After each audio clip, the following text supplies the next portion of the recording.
semuanya, welcome back to my YouTube channel ya. Nah, kali ini balik, tapi sebelumnya yuk bantu support channel ini dengan cara like, comment, subscribe, dan bunyikan loncengnya ya. Dan kali ini aku review drama Cina terbaru dan terbagus tahun ini, judulnya Love Between Fairy and Devil. Tapi sebelumnya itu, kalian setelah selesai nonton langsung like, comment, subscribe ya teman-teman.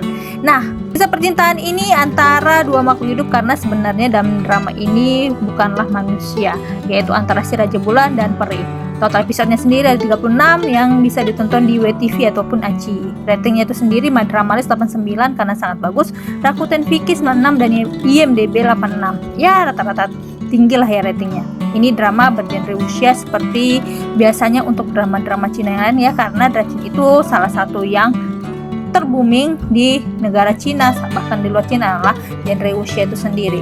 Dan genre lainnya itu adalah romance, komedi, dan fantasi. Yang diperankan oleh 4 orang pemain utamanya, yaitu Esther Yu sebagai Orchid atau Pri Anggrek, Dylan Wang sebagai Raja Bulan atau Dong Fang Cincang, Zhang Linhe sebagai Chang Heng, dan Su Haiqiao sebagai Rong Hao. Support role-nya itu sudah banyak yang terkenal seperti Christo Guo, Charles Tin, dan lain-lain. Nah, drama ini mengisahkan kondisi kehidupan dari si Orchid, yaitu si Esther Yu, di mana dia ini menjadi peri yang memiliki kelemahan sehingga ya sering dibully lah. Tapi dia ini punya keinginan yang sangat kuat, yaitu lulus ujian dan masuk ke istana Chang Heng, di mana Chang Heng ini adalah salah satu dewa terhormat di surgawi, dan banyak yang kagum sama dia, termasuk Orchid itu sendiri. Banyak memandang rendah si Orchid ini dan tidak percaya jika dia ini bakal lulus ujian, tapi dia sudah bertekad untuk lulus ujian. Nah, ini di awal-awal episode. Lanjut lagi ya. Di awal episode ini, si Raja Bulan Dong Fang Cincang ini tubuhnya disegel oleh kaisar dan para petinggi di surgawi karena dulu ada pertempuran antara klan Bulan dan surgawi. Nah, pada waktu itu si Raja Bulan ini ingin dimusnahkan oleh semua, baik itu entah kaisar maupun petinggi dewa surgawi. Pada akhirnya si Orchid ini pun ikut ke dalam pemusnahan itu. Loh, kok bisa? Awalnya dia ini mau nolongin si Chang Heng ini, tapi dianya terseret. Ya udahlah, mereka pun mengalami yang namanya pertukaran jiwa. Hanya bisa kembali jika ada satu petir. Tapi dengan pertukaran jiwa ini, si Raja Bulan hidupnya kembali lagi, dan ketika bertukar jiwa pun ya mau tidak mau mereka itu terus bersama. Awalnya si Orchid ini tidak tahu kalau itu adalah si Raja Bulan yang sangat dibenci di surgawi. Tapi pada akhir Orchid mengetahui bahwa itu adalah Raja Bulan ketika dia menyelamatkan si Orchid. Dan si Orchid pun ini dianggap sebagai mata-mata oleh surgawi, padahal dia sebenarnya bukan mata-mata loh. Nah, apa hubungannya dengan Chang Heng? Chang ini diam-diam suka pada Orchid, tapi dia ini mempunyai gengsi yang tinggi dan tidak mengakui. Ketika dia akhirnya tahu jika Orchid dan Raja Bulan ini terus bersama, ya udahlah, cemburulah dia, dan dia ingin meraih kebahagiaannya sendiri. Akhirnya jalan cerita drama ini pun menjadi cinta segitiga antara Orchid, Raja Bulan, dan Chang Heng, sampai ketiganya itu pun masuk ke alam manusia.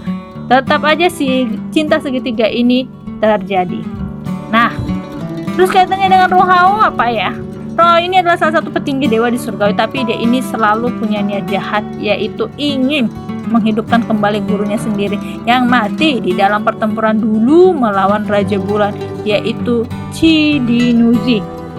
Rong Hao sakit hati karena gurunya mati dan dia sangat mencintai gurunya itu. Apapun yang akan dilakukan untuk menghidupkan kembali gurunya. Salah satu yang bisa dilakukan dia adalah membawa gurunya ke alam manusia untuk menjalani masa percobaan, dan dia berharap gurunya ini bisa lulus ujian. Nyatanya tidak, malah mati di alam manusia, sehingga tambah sakit hatilah si Rong Hao ini. Yang membuat mati yaitu Orchid sendiri dan si Raja Bulan. Drama ini sangat bagus sekali. Lalu siapa duluan suka antara Orchid dan Raja Bulan? Raja Bulan lah, karena mereka berdua ini selalu berantem dan akibatnya sering bertukar jiwa, membuat keduanya makin dekat, dan Raja Bulan pun jatuh cinta. Walau di awal tidak sadar, tapi di akhirnya sadar ketika dia berada di alam manusia. Terus si Orchidnya kapan sadar? Di awal juga nggak sadar sih, bahkan sampai di alam manusia pun tidak sadar. Sampai akhirnya dia kembali ke kehidupan nyatanya. Dia menyadari jika dirinya sudah jatuh cinta kepada si Raja Bulan, dan Chang Heng ini adalah sosok yang dia kagumin sebenarnya.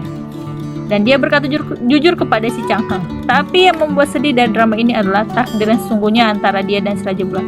Dia ternyata adalah dewi tertinggi yang mempunyai tugas menjaga kedamaian dan mengetahui ketika H-1 pernikahan itu antara dia dan si Raja Bulan. Maksudnya dia mengetahui sih kalau dia itu tidak berjodoh dengan si Raja Bulan. Dia itu adalah tunangan dari si Chang Heng yang sudah lama dijodohkan. Chang Heng tahu akhirnya dan itu membuat dia bertekad bawa balik si Orchid dan menikahinya. Walau akhirnya pernikahan terjadi, tapi yang membuat sedih adalah ketika Raja Bulan mengorbankan dirinya demi menolong si Orchid, yang mana dalam suratan takdir Orchid adalah dewi yang menyelamatkan dan memberikan kedamaian. Tapi akhirnya Raja Bulan yang berkorban. Ini dramanya sangat bagus sekali. Nah, yang menarik dari drama ini adalah satu, chemistry yang terbangun sangat kuat antara Dylan Wang dan Esther Yu. Ini drama perdana mereka sampai dimana ketika drama ini selesai banyak yang sipin mereka berdua karena chemistry yang sangat bagus. Esther Yu ini juga jika berakting selalu mempunyai chemistry yang sangat bagus seperti Reba, Yangzi, Bailu. Dan yang kedua adalah alur cerita drama ini tidak membosankan sehingga menurutku ratingnya drama ini adalah 9. Endingnya gimana? Happy ending kok, karena Raja Bulan yang tadinya mati hidup kembali seperti drama Cina yang lain lah. Dan mereka ini hidup selamanya. Rong Hao meninggal dan Chang Heng tidak bisa mendapatkan Orchid dan dia pun pergi ke alam manusia. Nah, karena acting yang bagus dan drama ini sungguh sangat booming sampai detik ini, banyak penonton berharap Dylan Wang dan Esther bisa memerankan kembali drama lain lagi. Dan rencananya nih ya, ada rumor kalau mereka berdua akan dibuatkan drama yang bergenre modern, tapi ya tidak tahu kapan. Ditunggu saja ya. Oke, drama ini ada 2 tambahan special episode. Jadi drama ini bisa kalian tonton yang belum menonton sama sekali. Oke, bantu terus ya akun YouTube ini dengan cara like, comment, subscribe, dan bunyikan notifikasi loncengnya ya. Sampai ketemu di video berikutnya. Bye.